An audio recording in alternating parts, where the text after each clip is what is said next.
These are the jazzmen. Amadere no ake amene amaimba zida, amagitala, amachani. Tisana kale pasu tulicheze ndi Lloyd Phiri. Nangofuna kuti mupanga appreciate talent imene machitika kumbuyo. Chifukwa inu kwambiri mmagomera madola amene amapulitsa mawu kutsogolo. Koma nkhani makhala kumbuyo kuku. Makazi rangu ndipatsa nkoni pang'ono chabe tingokafira amene kamayambira kanyimbo kameneka.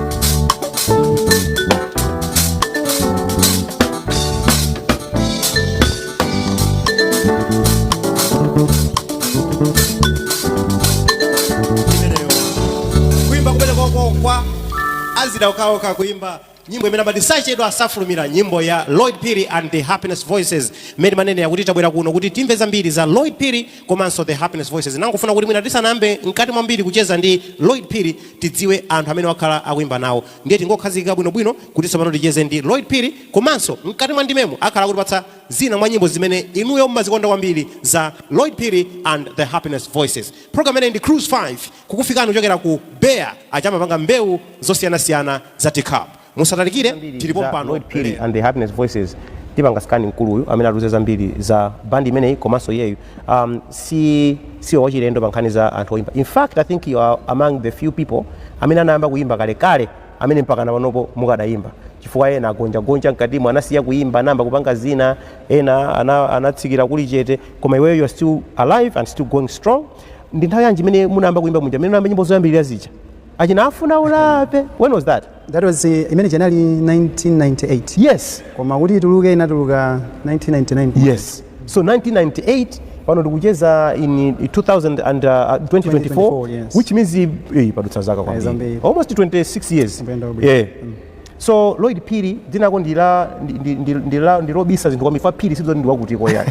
Aphiri ndi ambiri malayo. Kumudzi ndikuti. Kumudzi timakukhala ngati takubisa pang'ono pazifukwa kuti tilandiridwe pali ponse. Komano kwathu ndi kwa John Chilembwe. Okay. Timati ku PIM. Yes. Nchiradzu. Okay, chabwino. Kubadwa ndikukulira komweko. Tinabadwira pompo pa mission. Okay. Cha mission. Chabwino. So tinakudziwa utatulutsa nyimbo ziya zafuna ulape ndi zina zotero. Yes. Koma kuimba kunayambira pamenepo kapena umaimba kale before that? Ndingene kuimba nayambira pamenepo. Nangasi ku church nkumene ambiri timayambira. Yes. Koma kuimba kobwera kumaso kapena pagulu pa wanthu ndiye kunali kumene kucha afuna ulape.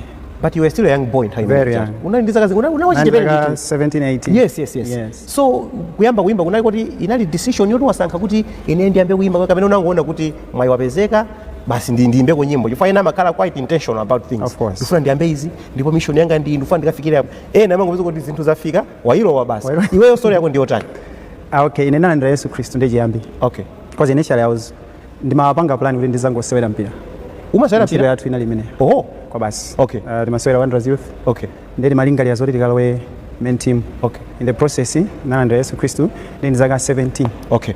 So ukalandira Yesu Kristu bali zinthu zina anthu amene ali a Kristu amazimvetsetsa. Yes. Amene sali a Kristu sangazimvetsetsa. Yeah. Ukangolandira Yesu Kristu Mulungu amakupatsa mzimu amene amakutsogolera. Okay. Ndi mzimu uja amakuyankhula. Oho. Ndi you are guided by mzimu uja. Okay. Ndi nkati mwa kuyankhula kwa mzimu zinapezeka kuti ndango join a praise team. Okay. Ya ku church kumene ndimapemphera kuyamba. All right. Basi kena kwa kumapeka nyimbo. Zonse zinthu zinachokera kuti. Okay.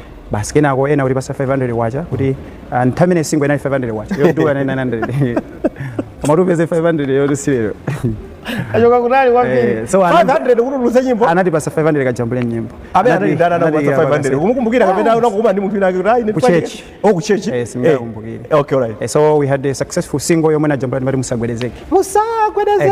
Exactly. Musagwedezeke. Kodi mnali muzabadwa? Musagwedezeke. Ndina mondo. Yes. That was inali nyimbo chuka kwambiri. Yes. So that's how it began. Okay. Kwa maana kuti chiyambi chake chinali mtanda Yesu Kristu. Okay. Nkumachitira umboni man to man kumalalikira ma location nyimbo zija nkumabwera so pozilemba nyimbo ndimazilemba ndikuyang'ana moyo wa munthu kuti I think munthu uyu ndamuyankhula zakuti ndi nyimbo zanga zambiri ndimachita target munthu alandire Yesu Kristo evangelism so umalemba ndiwe nyimbo zimene zichazo zonse zinaso zili ku nyumba ku album yangu khala yes tiambeta njoya kai zimene zidatuluka kai imene ibakala kai kuimba kwa Lloyd Phiri nyimbo zimene zatumikira Malawi mu njira zosiyana pano tikufuna timvetsetse zambiri za nyimbo zimene zikomanso iyeyu ngati munthu ndi band imene ili kumbuyo koma tikufuna kuti titsimikize kuti tafika kunodi ndi kwa anthu oyimba munaona kuimba sachedwa safulumira pano tufuna nyimbo number 2 mprogram lero ya Cruise 5 Lloyd Phiri and the Happiness Voices muri patsa nyimbo yanji titakungoyambira afuna ulape yomwe ukalumikiza kandi afuna ulape Yesu afuna ulape tikufuna tijireka nyimbo imene afuna ulape kuimba kwa Lloyd Phiri and the Happiness Voices mprogram lero ya afuna ulape ni nyimbo imodzi mwa nyimbo zoyambira kwambiri zimene zinatisangalatsa kugogoda pa music scene kunena kuti ndabwera ineyo ndipo ndabwera kudzakhala ndipo nyimbo zimene ndiziyimba ndi zimene koma zimafika ngati za ku South Africa mukakopera za ku South Africa apo ndeti sakane olevini mavinidwe yake chani timachani Mukanga munali these guys. So there was a lot of influence from South African time manager. Exactly. And gospel music ya Malawi honestly or yachitidwa influence ndi inspired ndi zinthu zochitika South Africa. Yes. South Africa ni ma neighbors amene ikuoneka kuti music yawo inayambira patali ndi amachita export nyimbo zichakubwera ku Malawi. Yes. Nthawi manager nyimbo zambiri zimene timamvera ku Malawi zinali Zimbabwe South Africa. Yes. Nde of course kumene kuja kunali oyimba amene ndimatsata.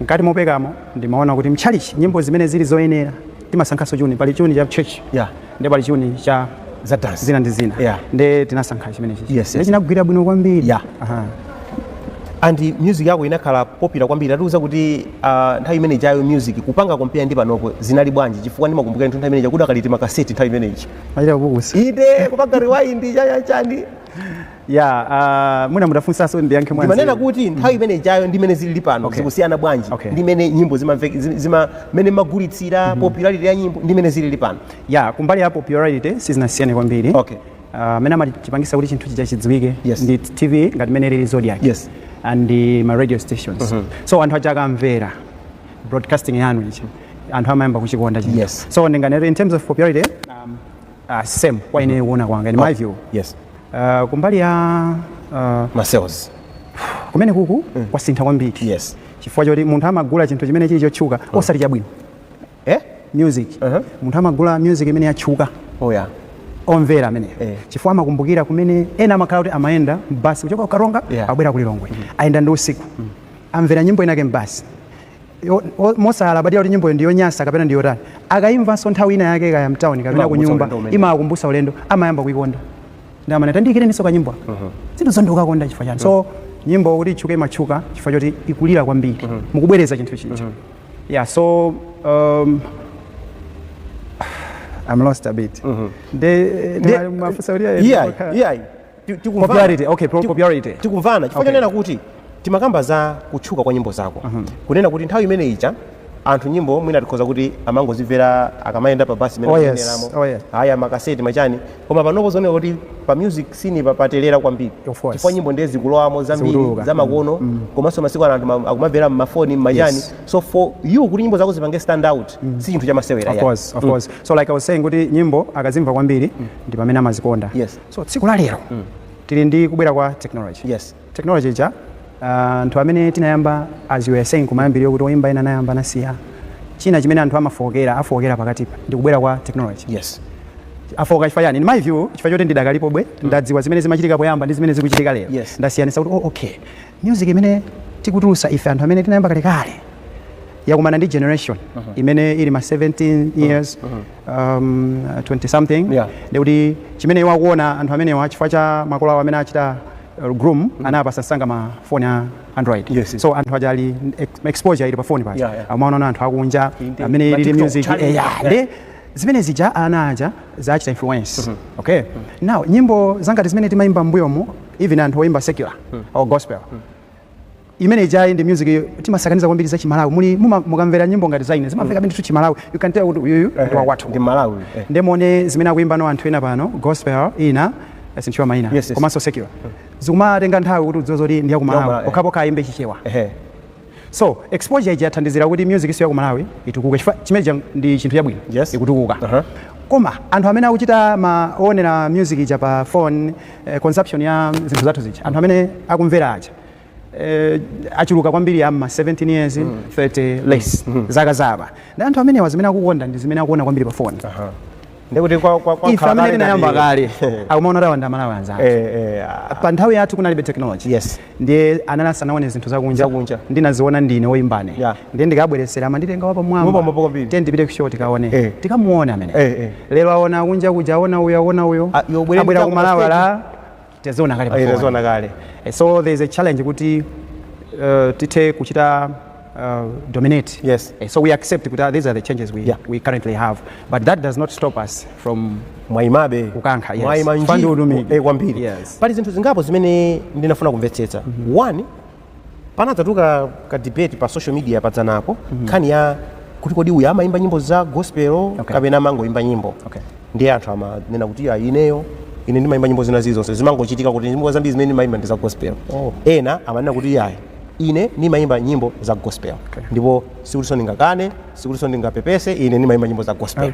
Nafuna ndifunsa zimene kwa inuyo ndinu gospel musician kapena mangoimba nyimbo koma zimangochitika kuti zimachulukira ndi za gospel. And is straightforward zimene zosavuta. Choyamba izi ndimapanga ngati ineyo Lloyd Phiri ndizotumidwa.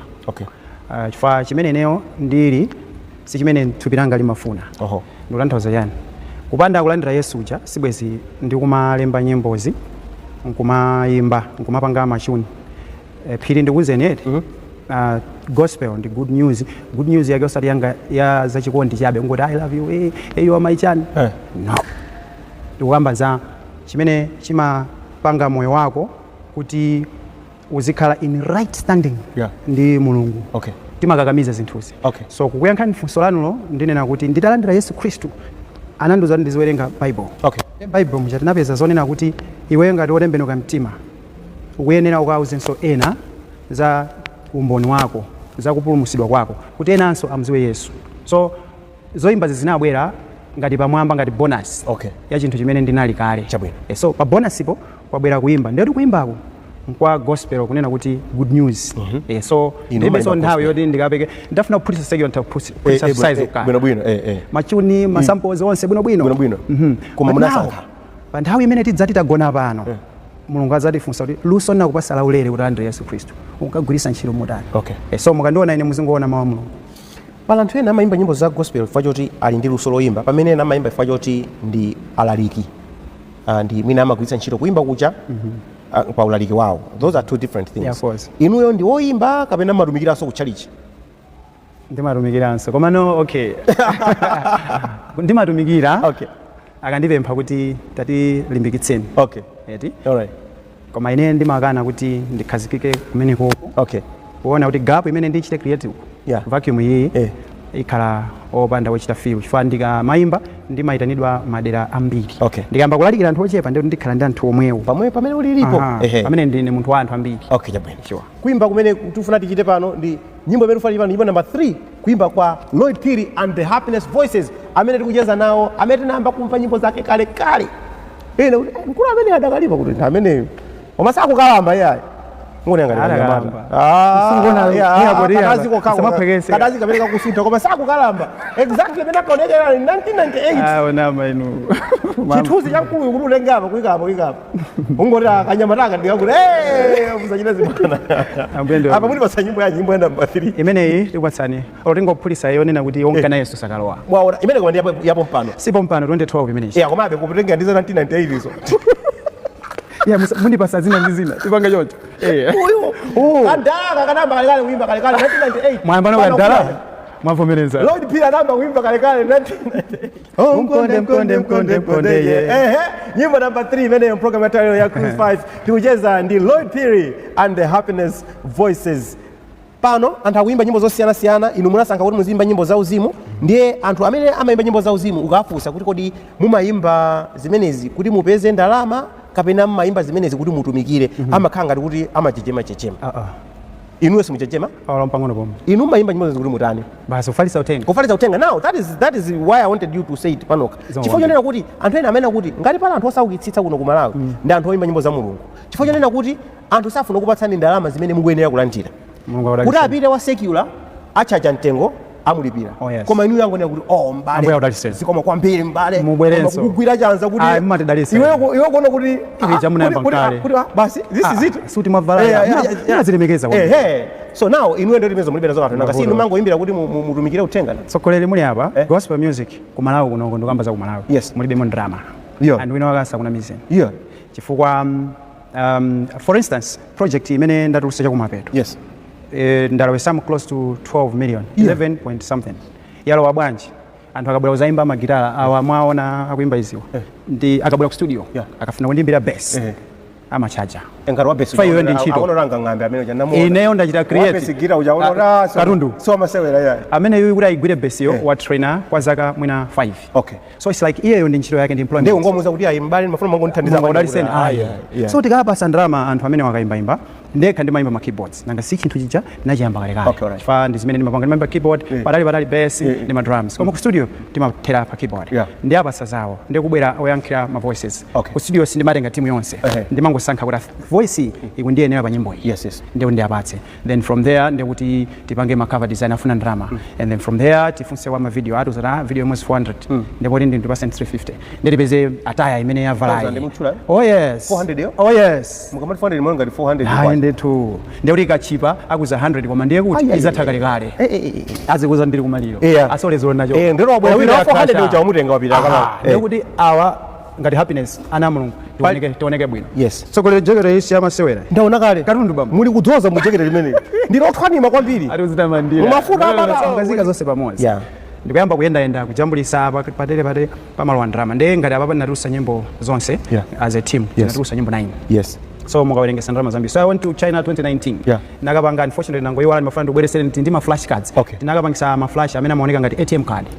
ATM card ndi flash imene anapanga ma China whereby you umaitsegula nkuika pa phone yanuyo nkumaonera nuyo pa screen of galimoto then you flap back tinatero chifukwa chani tinaona tukabwera technology imene ma CD akugula ndi ochepa akugulabe so zonse zija inali project imene ndinayika pansi opanda ma sponsors unfortunately za uzimu ma sponsors zisizo chifukwa chani so and anthu amene achiruka ku church amakhala kula mpingo omwe ajakalwa ma company tikapeza kuti chitani support gospel amapezeka tango shirinka choncho khanga tango I don't know kuti zimakhala bwanji so we put my resources I for one ndiuze ndi gospel like ndikamati kulibe ndrama suti sitipeza kanga chepe koma it's not a profit making venture si zezeruka lopa ngako profit umanga nyumba I had a car, I had a minibus imene manyumwa tonse naigulisa bweza kongole kwauza timu atende zienda wapansi igulaso ina so tikaenda mu church amatipasa ndalama imene mwaonera timu iyi amene atati ndi 150,000 chonde bwerani ndi mati sono transport ndeti kakayimba mucha sitibweranso timu yonse ya because anthu awawa ine ndenga ndachita create imati ya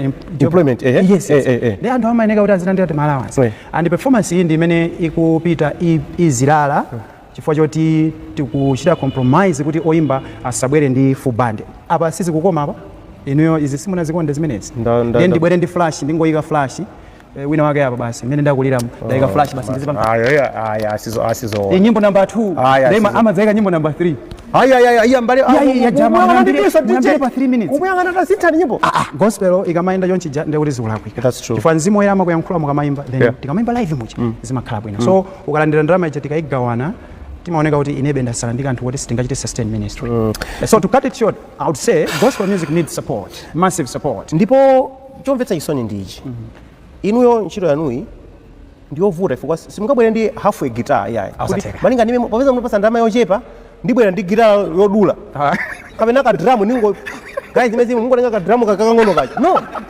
you have to mukuyenera kubweretsa full set kaya kupata ndalama yochepa original ngati basi ngati inuyo mukanyalapsa kuku odandala sakhala omwe aja kuti nyimbo zake sizikuveka bwino koma mutauza kuti ifeyo kuti tibwere tonse 1 million tipatseni mbali mpaka 1 million tinasungira 250,000 so inu mukenza kuti okay ukuti ena beti kapange perform nangati tani so you still take the whole team no I don't the whole band I don't unfortunately ndimona ndekana kuti ndiye ndimezi ilimu ningobwera ndika flash kacha kopanga flap kacha zomwe zimamukunda siza bwino ola ndibwera ndizayimbira phone ndi phone makhala pa 2% ndika pa bluetooth 2% yazina niyo ndo ili mwamba mavuto amene akumana nawo anthu oyimba kuno ku Malawi ndi amenewo. Tikuyenera kuti tiganizire ngati dziko kuti kodi tipanga promote bwanji music industry.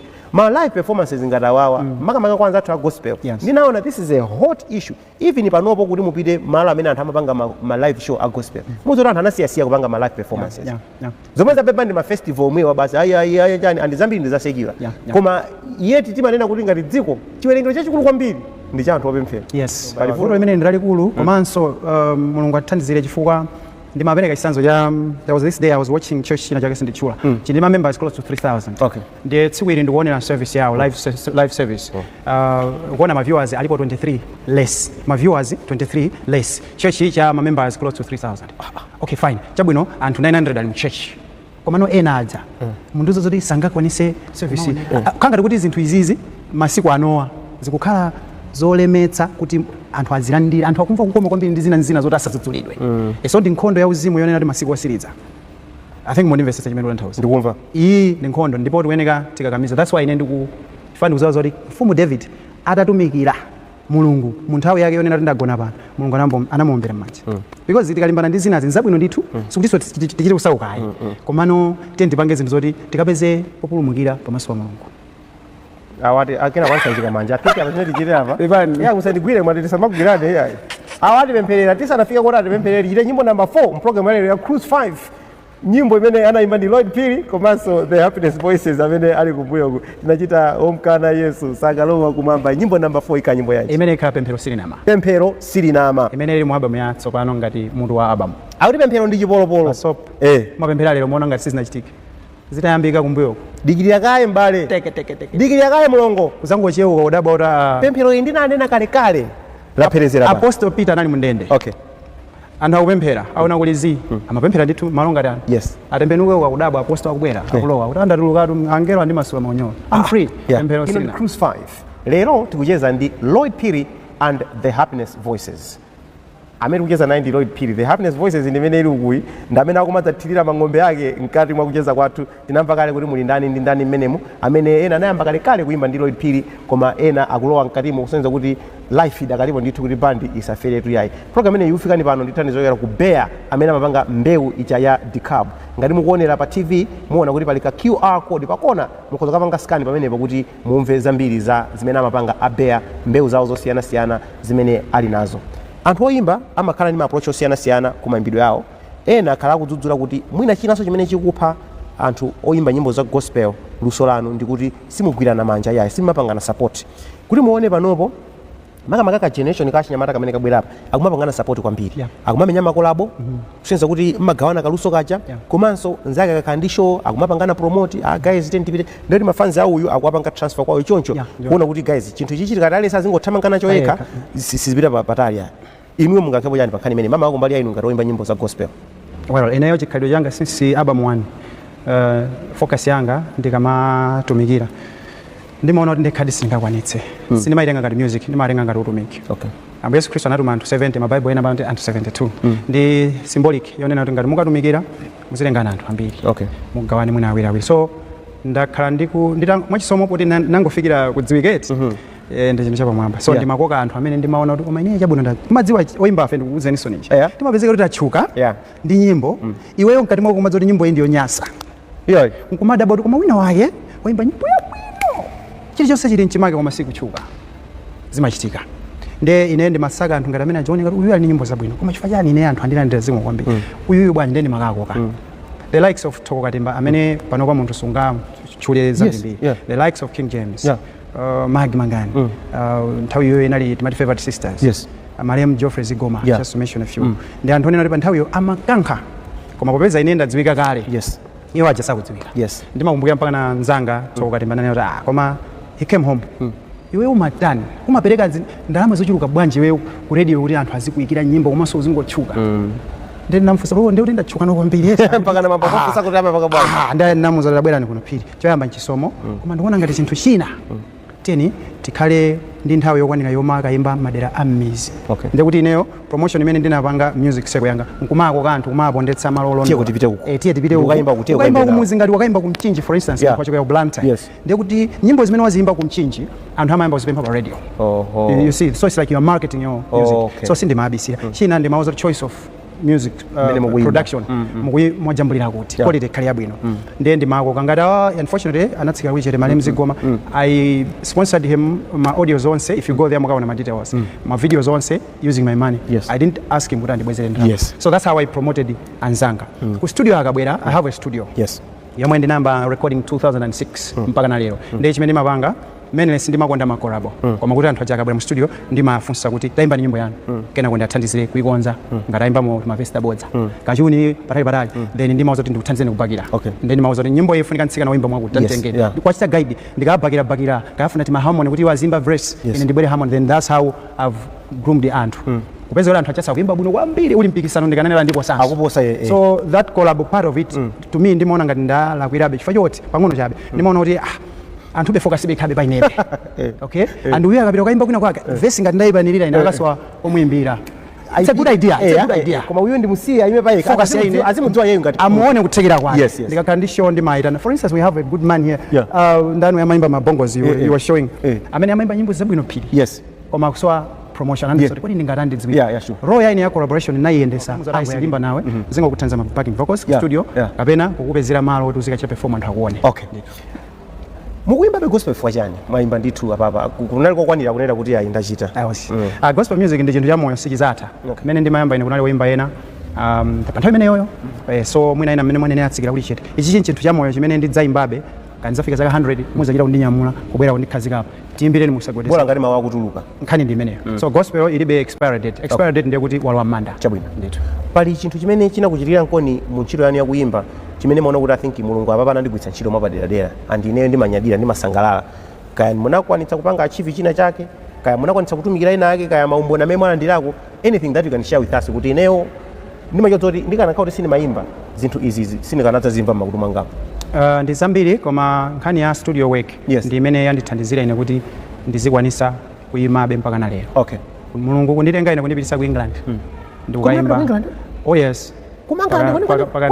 paka nthawi kwa basi kulibe izi za Marian internet kuti ndinafika pa airport munthu oti sindinaone chinthu chilichonse moyowu ndimangoona munda ndi timiseu ndikukutenga ndege yoti ukamakwera iwe kumakhala ngati kulowa mu holo kuona kwasa kuyapesa isoni pia zala yoti umaona mmafoni umaonera kuti tikakwera ndege tikaenda chonchi uko kufika ngati uli kumwamba kuti munditengera kuti ineyo autitsika ni khomosa liona akupira ati akuti manika iti kuona vwa chatsekuka chikomutu kumayenda ife timati tizitsika ngati tikuyenda kuti tikutsika ita imani timayenda ngati korido chikunyamula kupita chonchi utere uli kunsewu ari muyimise basi sisoma yimisa zima tikwere nawo pili napita ku England 2003 bona zinthu kufika uona kuti palibe chimene mumati kuno mmankhula English sitinayambe mumati mmankhula English sitinayambe machita palibe ku English ko akamati worst professor yo but ine naphunzira chizungu izi zitezitizo matinamiza ndo mango alembera kumulembera ndikufuna chakuti okay you want to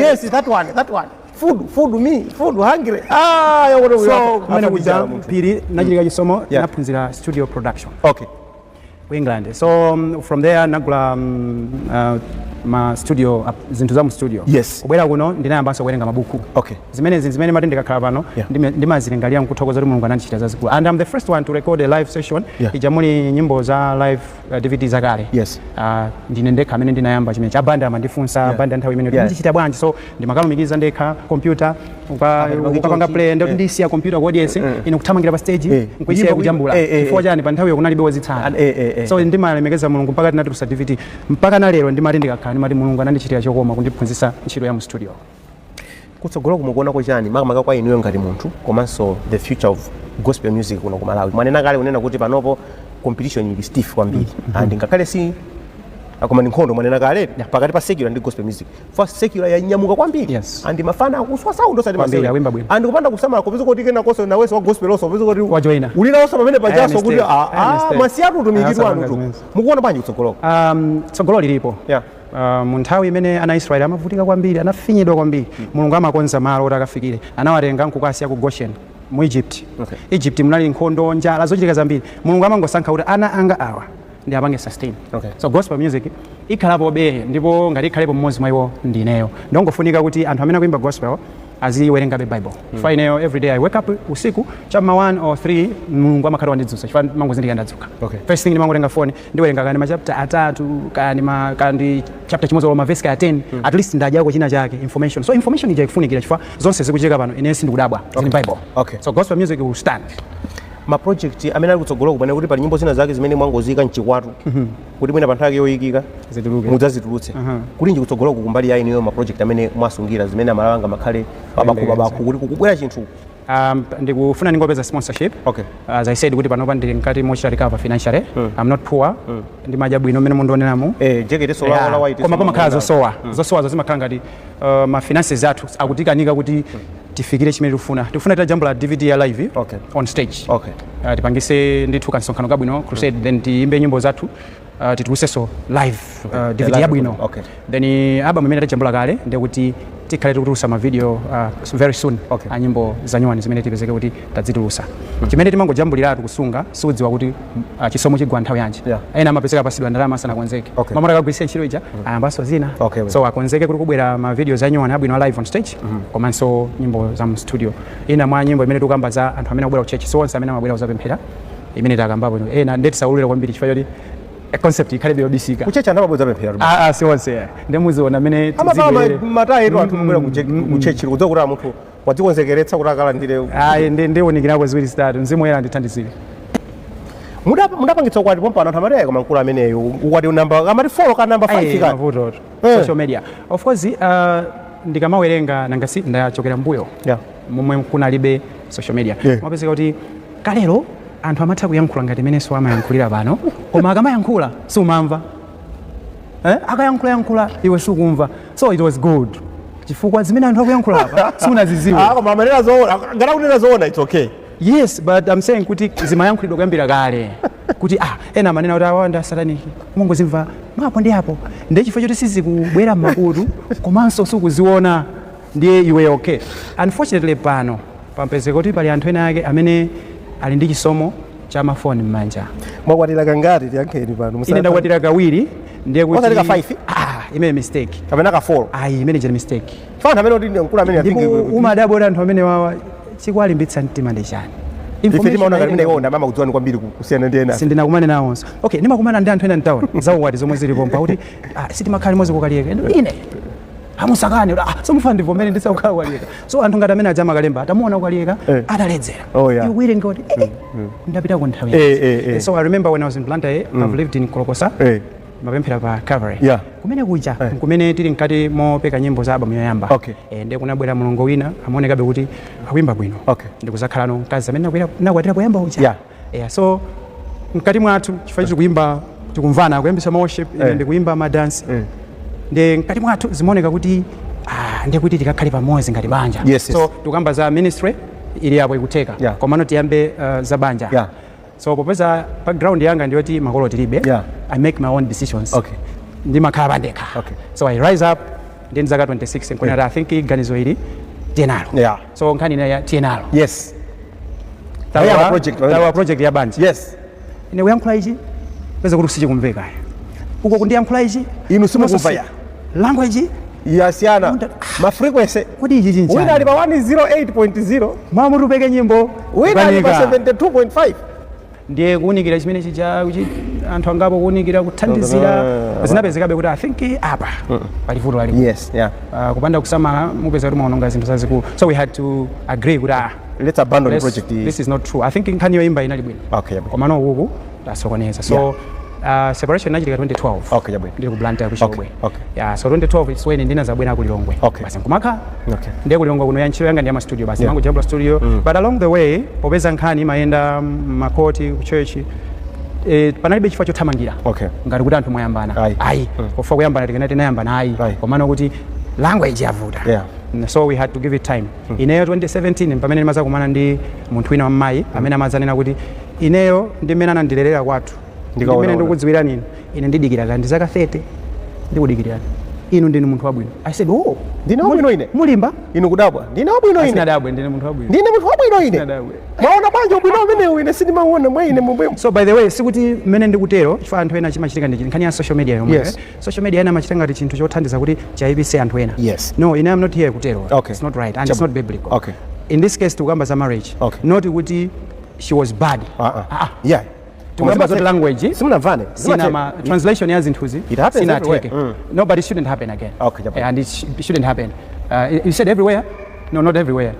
Everywhere. No. Kuli wose. So chabwino mudziko la pasimu zimachitika so that's the story. 2022. Yes. Pamene no zonse ma paperwork poti maukwati amaenda mndondomeko. Yes, kumaliza I think ndikhazikike. Ndikhazikike ndiye kuti ndimapanga zinthu koma ndati ndimakapika ndikafani maphika bwino kwambiri. Oh yeah. Kupika makeke. Kwambiri. Ndi makolopa bwino. Kuchigayo. Kupeta mphale. Kuntha uje ni chili chonse anadelera bwino makolo kwa. Amakangala kuti zonse. Yes. Then mati sono nkhuku ndikuphika. Sindikapita kuina kuti aziti yakudya mchafu ine ndizidya phiko. Ndi ndikamaliza ndisuke mbali. Okay.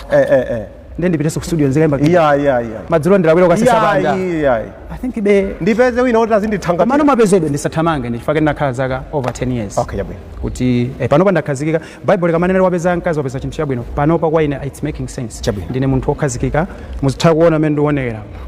Ulemelero ukusefukira mpaka na wafika pa Cruise 5.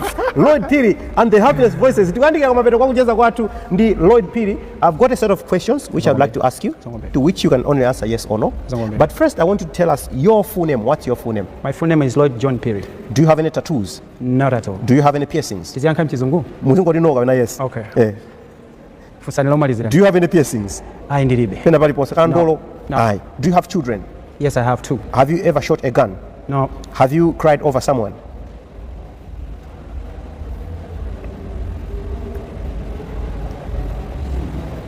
Have you cried over someone?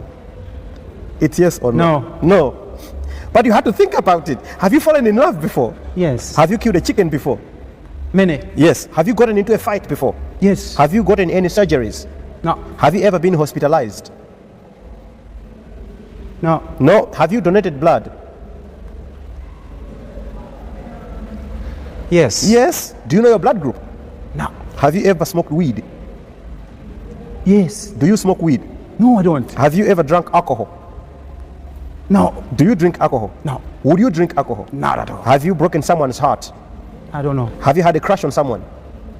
Like what? Ungogomera kuti akoma amene uyu? No. Mambala kunama? Ndi masauzimu kwa mbili. Tanena za ndizimene ndionera kuti musamandika kamize. If you have a crush, don't assume I have. I don't have. Ndikani ndiya inu musatembenuze. No, I don't have. Musandiweruze. Musandike mwalu mkamwa. Please. Tatuza ndiza experience anu murasura jamba zinakhala bwanji? Ndinali ndi zaka 9. Yes. Tikuyendesa matayara galimoto. 1989. Yes. Ndinzanga nandozati tikasule jamba tipenge. That was the goal. Tisule jamba tipenge. Ndinazungulira kuseri. Ndinzanga masuda ine kumaopa ndimakumbukira.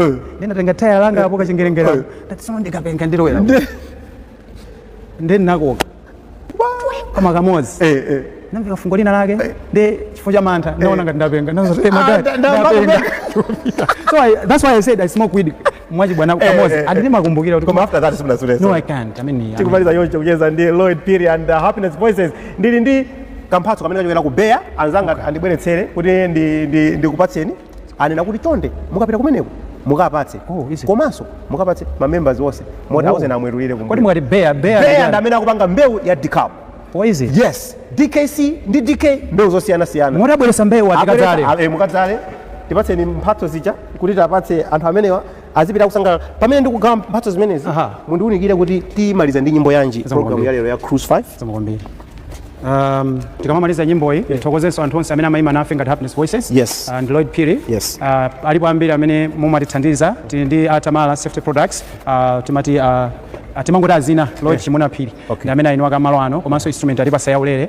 Anthu amenewa mulungu azikudalisani. Tili ndi anthu ena amene amatithandiza ma live performances athu kuti zonse zipitira kumene muli kwa muzingolandira kuthokoza kwathu. Mishek timati Mishek Langton mbale una wakamayimbanso kwatija support kulinuko mulungu azikudalisani. Timalize ndi nyimbo imene mwina ioneka tikamayimba kuti kodi nyimbo yanji chifukwa tifuna tingochita ngati talumikiza muchita kudula. Pa Chingereza mali medley. Yes, worship medley. Aonetseni anthu kuti mwanyamula chikwama ichi imene ndi ya Beya imene bear mamufusa uchanda amene. This is bear. Yeah. Health for all, hunger for none. Kizungu chake hicho. Yeah, ndicho. Mwati healthy For all. for all, hunger for none. Okay. Koma chimene amalawa ambiri angachidziwe. G-carb. Yes, piko. Yeah. Seed your success. Pindu mpweche. Tsekulani muone kuti muli chani. Tsekulani imeneyo. Muli tu iPhone 16 mutu. Ndabwera ine kugawa. Umutu muli iPhone tu. Ndabwera ine kugawa mphatso kuchokera ku bear. Pamene majazmen akuyala tsapano tayamba ndikukwenjemula sound. Kuyala pansipo mmene timalizire. Mzanga wa zing'wenyeng'wenye. Munthu wankulu. Pamene akuti tulutsani tikugawa. Ndi microphone nchani. Wa sound atikwenjemulire. Tsekulani muone anthu aone kuti muli chani menemo. Nchani ntchito yanji mwina kupangira tikasiyana pano. Tiziona ngati ndi bazuka. Yagwa ku Israel. Kuti mukamajambula kukhosi kusamaume yayi. Yes. Kukhosi kusamaume mbale wanga kumeneko. Zamphamvu. Tsogolera pali chida china chake timati tikachotsa pini chimaphulika ichi sichiphulika. Sichiphulika yayi. Okay. Zimenezo ni mtendero kaoka. Zimenezo ni mtendero kaoka. Sound. Liza machine. Zikutero tu mmene timachezera ndi Lloyd Phiri and the Happiness Voices. Tikufuna tsamana alipatse nyimbo yawo yotsiriza mpulogalamu ya lero ya Cruise 5.